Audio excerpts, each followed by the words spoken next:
केवल मेरा भरोसा, केवल मेरा आश्रय। ये खास बात अंदर की है। केवल प्रभु का भरोसा। हमें ज्ञान मिलेगा तो प्रभु से, हमें प्रेम मिलेगा तो प्रभु से, हमारा कल्याण होगा तो प्रभु से, हमारे जीवन यापन होगा तो प्रभु, केवल प्रभु से। सर्वधर्मान परित्यज्य माम एकम शरणम ब्रज। माम एकम, भगवान ने कहा सारा भार मैं लेता हूं। अहम त्वाम सर्व पापेभ्यो मोक्षयिष्यामि मां शुचा। ये मत डरो कि ये त्याग करने से पाप लगेगा, ये त्याग करने से पाप लगेगा। मेरी शरण में आ जाओ। खास बात है, जीव नहीं आ पाता, किसी न किसी वस्तु व्यक्ति का आश्रय लिए रहता है।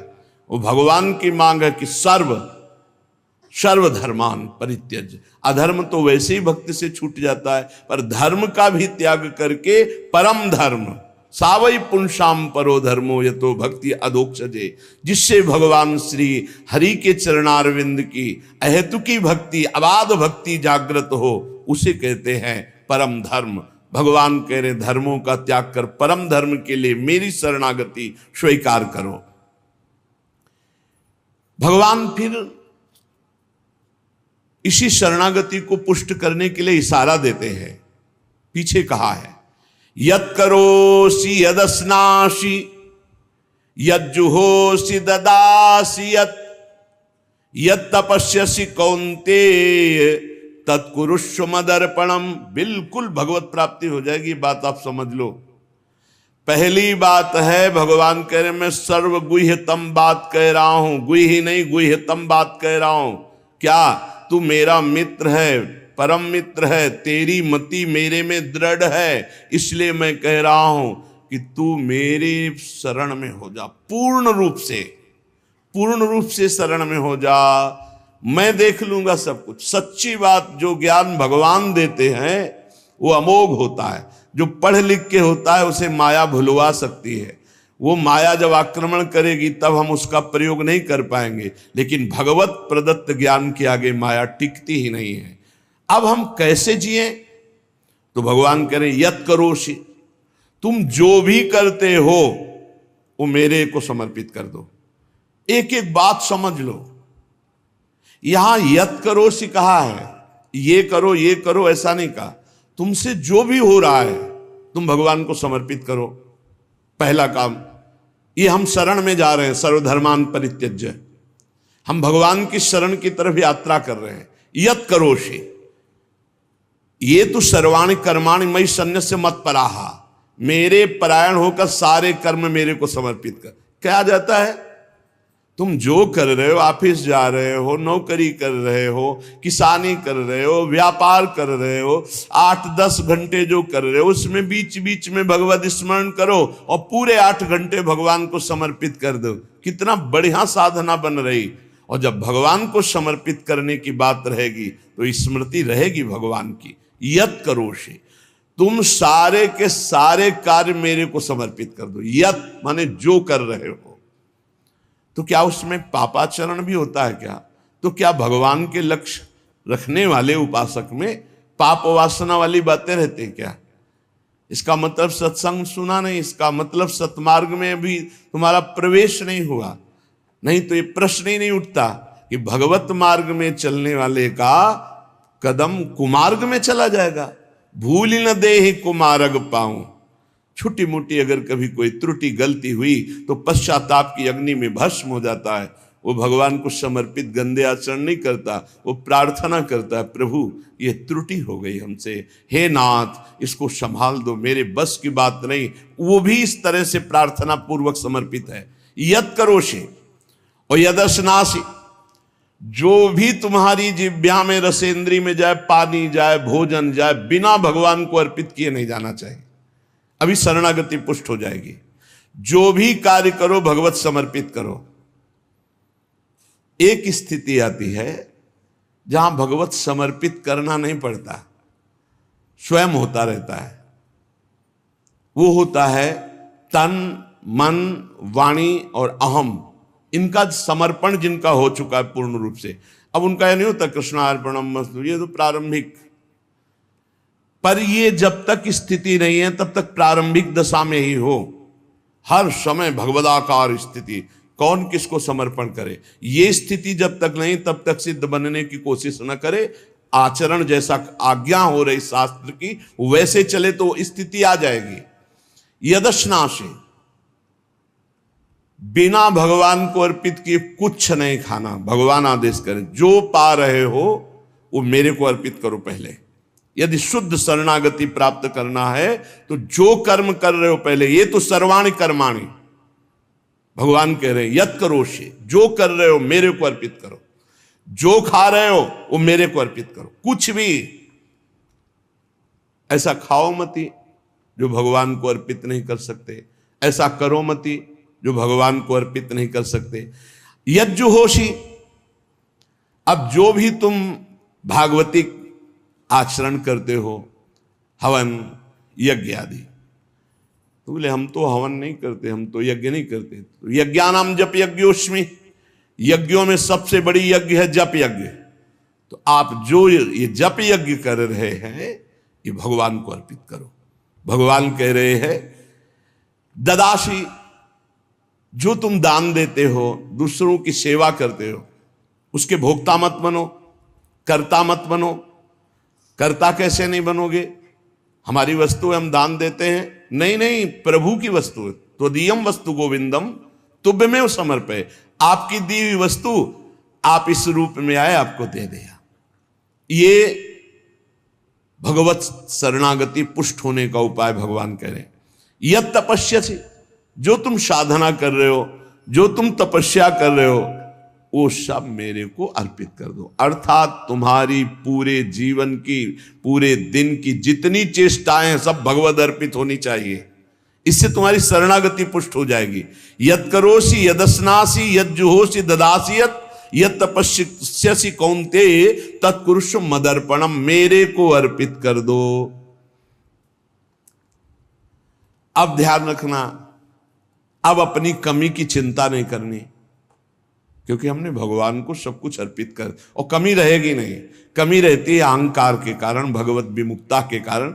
फिर भी आपको संतुष्ट करने के लिए कह रहे हैं कि जैसे हम अपना मकान किसी को दे देते हैं, तो मकान में जाले लगे हैं या टूटा है या कुछ भी बिगड़ा है, अब ये सारी जिम्मेवारी जिसने मकान खरीद लिया, ले लिया, उसकी होती है। वो मरम्मत करवाएगा, वो सफाई करवाएगा। ऐसे ही हम अपने तन को, अपने मन को, अपने प्राणों को, अपने जीवन को जीवननाथ प्रिया प्रीतम के चरणों में समर्पित कर दिया। अब हमको बेपरवाह रहना है इस विषय से। अब हमारा क्या होगा हमको ये चिंता नहीं करनी। अगर चिंता है तो शरणागति नहीं हुई, अगर ये चिंता है कि मेरा क्या होगा तो शरणागति नहीं हुई। सोचो, संसार में कोई तुम्हें प्यार नहीं करता, मान लो बात। जो प्रिया, जो प्यार करके अपने महल में रखे, सुविधाओं के द्वारा तुम्हारा भरण पोषण कर रहे, तुम उनके प्रति रोना नहीं आता? उनके प्रति तुम्हें ये गुस्सा आता है कि ये प्रतिकूलता क्यों दे दी, हमारी ये अनुकूलता की बात थी, अनुकूलता क्यों नहीं दी? अरे जिनसे तुम अनुकूलता की आशा करते थे वो तो तुम्हें देखना नहीं चाहते, अंतर की बात तुम्हें बता रहे। और जिनको तुम कभी माने नहीं, जिनके लिए कभी कुछ किया नहीं, वो तुम्हें अहेतुकी प्यार से लबालब डुबो रहे, फिर भी तुम्हारे अंदर गुस्सा आता है प्रभु के प्रति। तुम हो कौन? अरे तुम भगवद अंश हो, भगवान के द्वारा शरीर दिया गया, भगवान के द्वारा सारी व्यवस्था दी गई, तुम्हारा अस्तित्व ही श्री भगवान है। समर्पित हो जाओ तो फिर चिंता भी खत्म हो जाएगी, सब कुछ उनकी कृपा से हो जाएगा। तुम चिंता मत करो, चिंतन करो। भगवान हमें मोक्ष दे दे, भगवान हमें स्वर्ग दे दे, भगवान हमें अनुकूलता दे दे, भगवान हमें अमुक वस्तु दे दे, ऐसा सोचने वाला समर्पण नहीं हुआ, अभी शरणागत नहीं हुआ। सर्व समर्पण में ये सोच ही नहीं रह जाती। जब तक अहंकार है तब तक समर्पण का नाटक है, समर्पण नहीं। अहंकार है वहां सर्व समर्पण नहीं है। इसीलिए ये सब प्रश्न और सब चिंताएं, शोक, इनकी गुंजाइश है नहीं। शरणागत के पास कोई भी किसी भी तरह की चिंता और संशय वृत्ति नहीं रहती। सर्व समर्पण हो जाने पर अब जिम्मेवारी भगवान की है, हमारी नहीं। हमारा केवल कर्तव्य भगवान का आदेश पालन करना। वो आदेश करें अनन्यस चिंतयन्तो माम, केवल मेरा अनन्य चिंतन करो, माम अनन्यस चिंतन। जिस प्रकार पतिव्रता पत्नी पर पति का पूर्ण अधिकार होता है, उसी प्रकार पत्नी का पति के संपूर्ण वैभव पर भी अधिकार और गोत्र पर भी अधिकार। वही नाम, वही गोत्र, वही संपत्ति। जिसके जीवन में भगवान के प्रति समर्पण आ गया तो उसकी ठसक हो जाती है। तुम किस गोत्र के हो? बोले अच्युत गोत्र, श्री हरिवंश सुगोत कुल। जो अपनी महिमा से कभी च्युत नहीं होते, उन हम भगवान के हैं। अब हमारा गोत्र, हमारी जाति, हमारा कुल भगवान है। और यही सिद्धांत परम सत्य है, यही सिद्धांत परम सत्य है। हम सब भगवान के बच्चे हैं, कोई छोटा बड़ा में एक तिनका भर कोई छोटाई बड़ाई नहीं है। पूरा का पूरा वैसे ही सब है जैसे एक तो सब अनेक वही बना हुआ, एक को हम बहुत श्यामा। भगवान का शरणागत जो होता है उसमें ये चार बातें बहुत जोर से जागृत होती है। सबसे पहली बात, निरंतर भगवान का स्मरण छूट नहीं सकता। नींद आई तो सुसुप्ति में चला गया, जरा भी जागृत हुआ तो मंत्र चल रहा है, नाम चल रहा है, चलाना नहीं पड़ता। क्यों? शरणागत है। थोड़े दिन अभ्यास कर लो, ऐसा होने लगेगा। देखो इतने लोग बैठे हैं, आप सो के उठते हो तो आपका पहला चिंतन क्या होता है? क्या मंत्र होता है? भगवान का नाम प्रियालाल आते हैं आपके चिंतन में? क्या आता है चिंतन? पहला चिंतन। अगर पहला चिंतन प्रभु है तो शरणागति पुष्ट हो रही। सो के उठे, चल क्या रहा है? अगर प्रभु नहीं तो अभी शरणागति नहीं। पहला लक्षण। हमें लगता है कि आप लोग अनुभव किए होंगे, आप लोग शरणागत हैं कि आप जब सो के उठे तो आपका मंत्र चल रहा है, नाम चल रहा है, चतुरासी जी का कोई पद चल रहा है, या फिर ये चिंतन चल रहा है, राधा राधा राधा, चलो जल्दी स्नान करके फिर सत्संग में चलना है। फिर ये भागवतिक चिंतन, हमें लगता है कि ये दूसरी कोटि का चिंतन होगा, चलो स्नान करते हैं फिर। ऐसा पहला चिंतन होगा श्री जी का। ऐसा होता है? आप लोग देखिए, ऐसा होता है कि आप सो के उठे, आपका चिंतन श्री जी का चालू है? पक्का?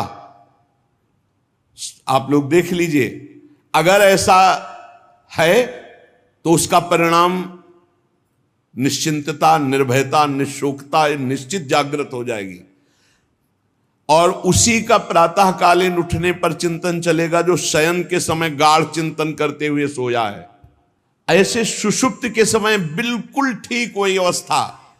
अगर आप जो चिंतन कर रहे हैं तो जगते ही वही चिंतन आएगा ये। और अगर जीवन भर भजन किए हो तो मरते समय वही चिंतन आएगा पक्का। जैसे जगते समय ऐसे मरते समय। इसीलिए भक्त निश्चिंत हो जाता है शरणागत। पहला, शरणागति का जांच करो हृदय में, भगवान का निरंतर चिंतन, प्रभु का निरंतर भजन। अगर नहीं हो रहा तो किसी अन्य का आश्रय लियो, वस्तु का, व्यक्ति का, स्थान का, भोग का, लिख लो आप दिमाग में चाहे कागज में। उस आश्रय का मिटिया मेट हुए बिना शरणागति पुष्ट नहीं होगी। आप अगर ईमानदारी से छोड़ दो तो छोड़ दो, नहीं भगवान फिर जो कहते हैं ना कि जो मेरा होता मैं, फिर उनका जो ऑपरेशन होगा वो शायद है कि सह न पाओ, क्योंकि शरणागत हो छोड़ेंगे नहीं। वचन से भी शरणागत हो आप छोड़ेंगे नहीं, तो उनका स्वभाव हम आपको बता रहे हैं। और हर ऑपरेशन बेहोश होके होता है। हमारे प्रभु ऑपरेशन होश का इंजेक्शन लगा करते, पहले होश का इंजेक्शन, पूरी चेतना, फिर ऑपरेशन करते, क्योंकि जड़ से मिटाना है। निरंतर भजन क्यों नहीं होता? इसका उत्तर है आपका कोई अन्य आश्रय है, कोई है व्यक्ति, वस्तु, स्थान, पदार्थ, पद, कुछ है जिसको तुम भजन से भी अधिक मानते हो, प्रभु से भी अधिक मानते हो, इसीलिए आपका भजन नहीं होता। जो सर्वतोभावेन शरणागत है, भजन करना नहीं पड़ता, भजन होता है। चलना प्रदक्षिणा होती, बोलना स्तोत्र होता है, सोना समाधि होती है, भोजन पाना यज्ञ होती है, हर चेष्टा उनकी भजन होती है। दूसरा, अपने प्रभु से कुछ ना चाहें, यहां तक कि मोक्ष भी ना चाहें। क्यों चाहें? क्या आप जानते नहीं हो कि क्या करना है? सर्वज्ञ हो, जब जो चाहे करो, हम राजी हैं। पहला, निरंतर भगवान का भजन। दूसरा, अपने प्रभु से कोई भी मांग ना रखना, शर्त ना रखना। जो शर्त होता है वो प्रेम नहीं होता, प्रेम में कोई शर्त नहीं होती, सौदेबाजी नहीं होती। प्रेम में सौदेबाजी नहीं होती, सौदेबाजी प्रेम नहीं होता, पक्की बात समझ। तीसरा, प्रभु के हर विधान में आनंदित होना। प्रभु के हर विधान में आनंदित कौन होता है? शरणागत। नहीं तो विधान की जांच होती है, अनुकूल है कि प्रतिकूल। प्रतिकूल है तो नो नो नो। ये जो कच्चाई होती शरणागति में, वो भरभरा जाता है, शोकित हो जाता है, इधर उधर डगमगा के आश्रय लेने लगता है। हर विधान उनका मंगलमय। चौथा, भगवान के किसी भी विधान में विरोध भाव ना करना। भगवान के प्रत्येक विधान में आनंदित रहना, भगवान के किसी भी विधान में विरोध न करना। जो किया अच्छा हो रहा है, नहीं बहुत हाहाकार मचने वाला ऐसा नहीं, जो प्रभु का विधान है वो मंगलमय है, सब मंगलमय है। चार बातें शरणागति में आती, निरंतर भजन, किसी भी तरह की भगवान से कोई शर्त चाह नहीं, उनके हर विधान में आनंदित रहना, भगवान के विधान को प्रतिकूल मान करके विरोध भाव नाना, विपरीत भावना नाना। अब निश्चिंत हो जाओ, तुम्हारी जिम्मेवारी श्री भगवान ने ले ली, शरणागत हो। अब तुम्हें किसी भी तरह का दुख आवे तो उबना नहीं है, वो सुख है, दुख रूप लेके आ रहा है। जैसे माया दुख भेजती सुख रूप में, पार्सल में ऊपर लिखा होता है सुख, और जब खोलो अंदर तो होता है दुख। जिसे तुम सुख समझते हो ये सुख नहीं, सुख की छाया है, समझ पड़ती नहीं, ये गिरधर की माया है, भारी दुख है। दुखालयम शाश्वतम में जो भी पोस्ट आता है आपके पास वो दुखद ही है। माया भेजती है सामने वस्तु व्यक्ति स्थान, उसके परिणाम में अशांति, दुख और आपके भजन की हानि। पक्का ये देख लीजिए। जन्म भर भगवान के साथ अर्जुन जी रहे हर समय, लेकिन गीता का उपदेश प्रारंभ हुआ शिष्यस्ते हम साधिमाम त्वाम प्रपन्नम।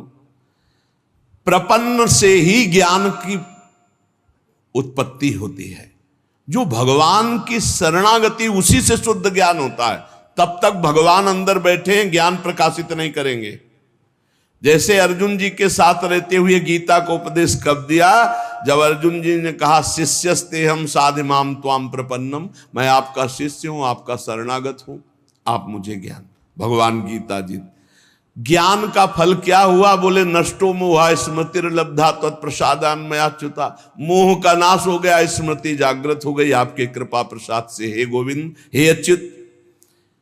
तो इसी प्रकार हमारे अंदर भी सब ज्ञान जागृत हो जाएगा, पहले हम भगवान की शरणागत हों। त्वाम प्रपन्नम, भगवान का सर्व समर्पण भाव ही सब दिव्यताएं जागृत करता है। भगवान के प्रति जितना समर्पित होते जाओगे उतने दिव्य ज्ञान होता चला जाएगा, और जो चीजें आपकी दुर्गति कराने वाली हैं वो सब भस्म होती चली जाएंगी। जब कुछ नष्ट होने लगे तो क्षोभ मत करना, वो नष्ट जरूरी था होना, ये बात दिमाग में बैठा लो। कुछ पकड़े मत रहना, क्योंकि भगवान को जो लगेगा वो हटा देंगे, वो नष्ट कर देंगे। जो वस्तु भगवान नष्ट करे तो जान लो परम मंगल विधान, ये वस्तु हमें भगवत प्राप्ति में बाधा पहुंचा देती, इसलिए भगवान ने उसे नष्ट कर दिया। भगवान को समर्पित वस्तु के नष्ट होने में तुम्हें क्यों जलन हुई? क्योंकि तुमने तो भगवान को अपना सर्वस्व मानकर समर्पित कर दिया। अब तुम्हारे पास अपना कहलाने के लिए सिर्फ भगवान है और भगवान की सब वस्तु, जब जो चाहे हटा लें, जब जो चाहे रख लें। जरा इस पर विचार करो। आप राजी हो शरणागत? आपके पास अपना कहने वाला शब्द केवल भगवान के लिए है और जो भी कुछ आपके पास है वो सब भगवान का है। वो चाहे अभी बुला ले, चाहे वर्षों रखे, चाहे अभी नष्ट कर ले, चाहे और बढ़ा दे। क्या राजी हो इस बात में शरणागति पर? अंदर से देख लो, तुमने तो दे दिया भगवान को, और तुम्हारा था कब और वो था कौन तुम्हें पता है? नहीं पता। इसी अज्ञान का नाश करने के लिए पहले ये बात स्वीकार करो, अपना कहने के लिए हमारे पास अब एक बात रह गई है, प्रभु। हमारे पास जो कुछ है, शरीर, मन, प्राण, आत्मा, परिवार, धन, संपत्ति, सब प्रभु को दे दिया। सोहम तविवास्यता। अब जब प्रभु को दे दिया तो जब मन आवे तब ले ले। जैसे हम अपने घर की कोई वस्तु किसी को दे दिया, वो कह रहा है रखे रहो, हम ले लेंगे। अब जब कभी वो ले ले तो ईमानदारी से हमको दुख नहीं होना चाहिए, क्योंकि हमने उसको दे दिया। अब आप देख लीजिए, एक माई आके बहुत रोई और कहे जिंदगी हो गई, नौ दुर्गा पूरी रहती थी, रोज शंकर जी को जल चढ़ाती और रोती जा रही थी, और मतलब हो सकता है 65 वर्ष की, और हमारे पति को ले लिया, हमारी पूरी श्रद्धा नष्ट हो गई, जीवन भर व्रत। और शरणागति को समझो भाई, बहुत आनंद आ जाएगा आपके पास। अगर आप भगवत मार्ग में चल रहे हैं, शरणागत हैं, तो आपके पास अपना कहने के लिए अब कुछ नहीं बचा, वो केवल श्री भगवान है। मेरे तो गिरधर गोपाल, दूसरों न कोई।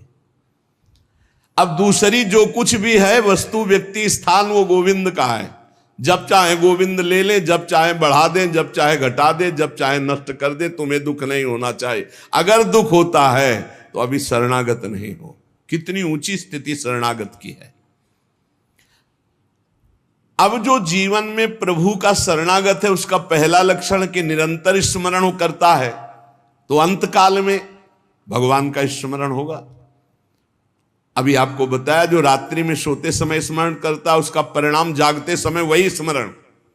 जो जीवन भर स्मरण करता है तो अंतिम समय भगवत स्मरण होता है। और भगवान का वचन है, अंत काले च मामेव स्मरन मुक्त्वा कलेवरम यह प्रयात समद्भावम याति नास्त्यत्र संशयः।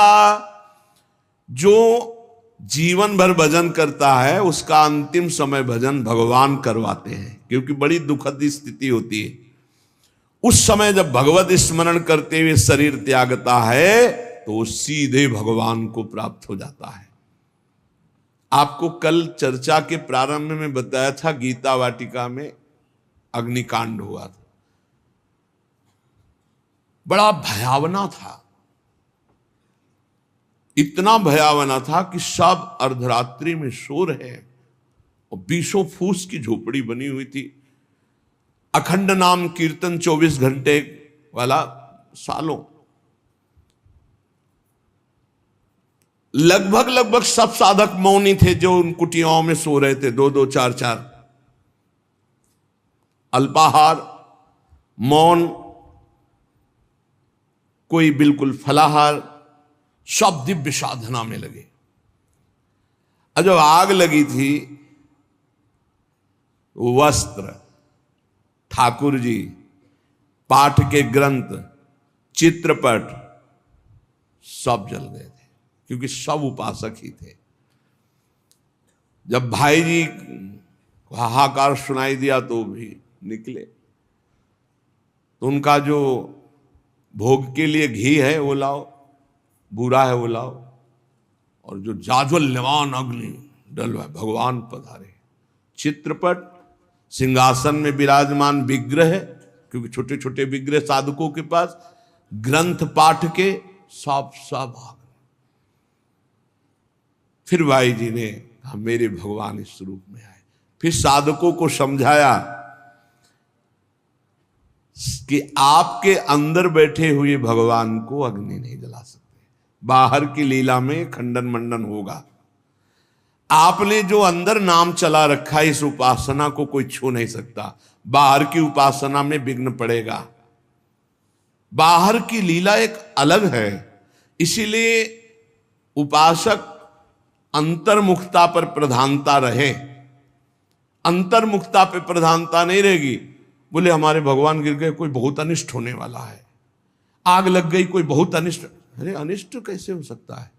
मंगल भवन की शरण में अनिष्ट हो सकता है? बोले कोई विनाश लीला होगी, तो क्यों नहीं होगी? सृष्टि रचना लीला होती, पालन लीला होती, तो विनाश लीला होना कौन सा भयावह है भाई? 3 लीलाएं हैं, तो भयावह क्या है इसमें? विनाश होगा तो क्या विनाश होगा? अविनाशी का विनाश नहीं हो सकता, विनाशी को बचना नहीं है तो आज है, नहीं तो कल विनाश तो होना ही है, क्या परेशानी है? जब सब में भगवान को देखने की भावना ऐसी जागृत हो जाए कि भयावह स्थिति में भी आपको भगवान दिखाई दे, तो जानो बहुत जन्मों की साधना सिद्ध हो गई। भाई जी ने बूरा और घी डलवाया, इसमें लिखा है बूरा और घी डलवाया, भगवान आए, भगवान आए।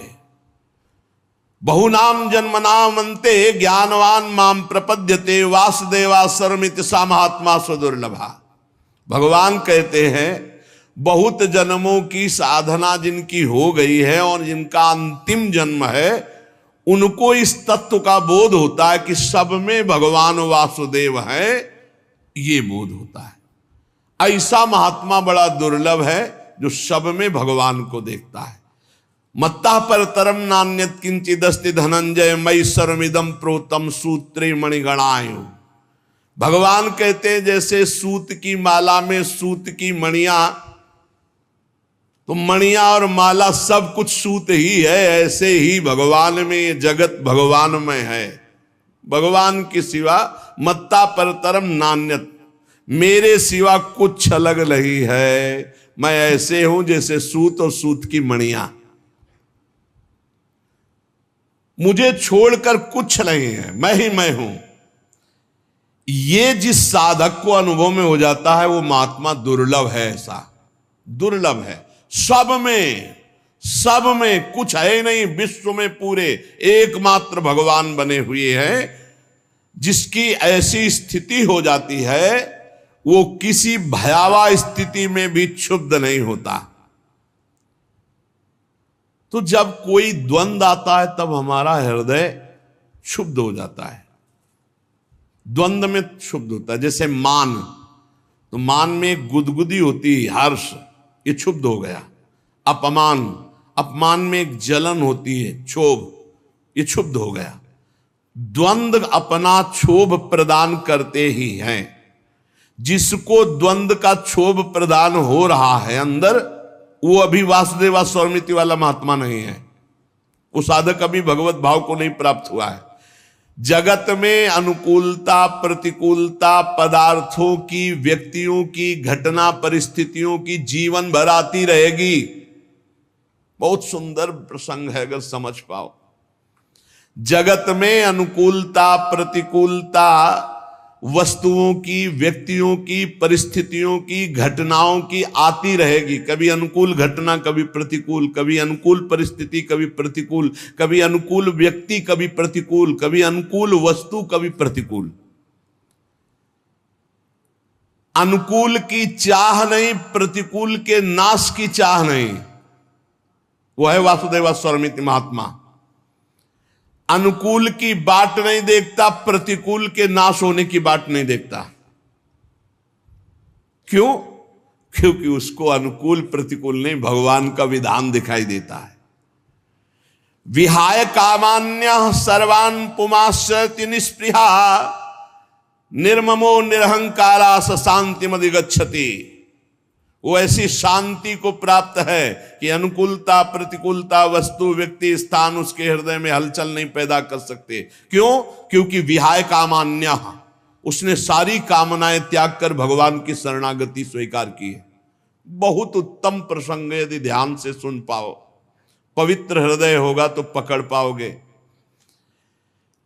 जो संसार में किसी से कोई भी चाहत नहीं रखता, सर्वान् पुमश्चरति निस्पृहा, जो निष्प्रिय होकर के संसार में विचरता है, कोई भी कामना नहीं रखता, किसी से ममता नहीं है, कहीं अहंकार नहीं है, वो ऐसी दिव्य शांति को प्राप्त है कि कोई भी द्वंद्व हलचल पैदा कर ही नहीं सकते।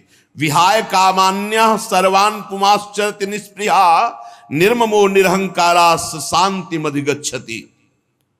भगवान को सर्वत्र देखने के लिए उपासक को ये जन्म और ये साधना मिली है, और जो सर्वत्र देखता है उसको कहीं भी भयावा नहीं नजर आता, अपना प्रभु दिखाई देता है। जब तक तुम सर्वत्र भगवान को नहीं देखोगे, ना अनन्य भक्त कहलाओगे और ना तुम्हें शांति मिलेगी। भगवान श्री राम जी महाराज हनुमान जी महाराज को कहते हैं, सो अनन्य गति जाके असमति न टरे हनुमंत, मैं सेवक सचराचर रूप स्वामी भगवंत। पूरा चराचर जगत भगवान का रूप है और समस्त चराचर जगत का मैं सेवक हूं, ऐसा अनन्य भक्त है। अगर ऐसा नहीं तो अनन्य भक्त वो नहीं है। अन्य पूरी सृष्टि में ना रह जा, केवल अपने प्रभु। ऐसे को कभी अशांति नहीं होती, परम शांति रहती, क्योंकि अशांति उत्पन्न होती है ममता में, अहंकार में, कामना में। और वो विहाय कामान्य, जोई जोई प्यारो करे सोई मोई भावे, तो कामना किस बात की। और निर्मम प्रभु के सिवा अपना कोई है नहीं, तो ममता किससे। और अहंकार भगवान की शरणागति हो गया, इसलिए अहंकार भगवान को समर्पित हो गया। परम शांति।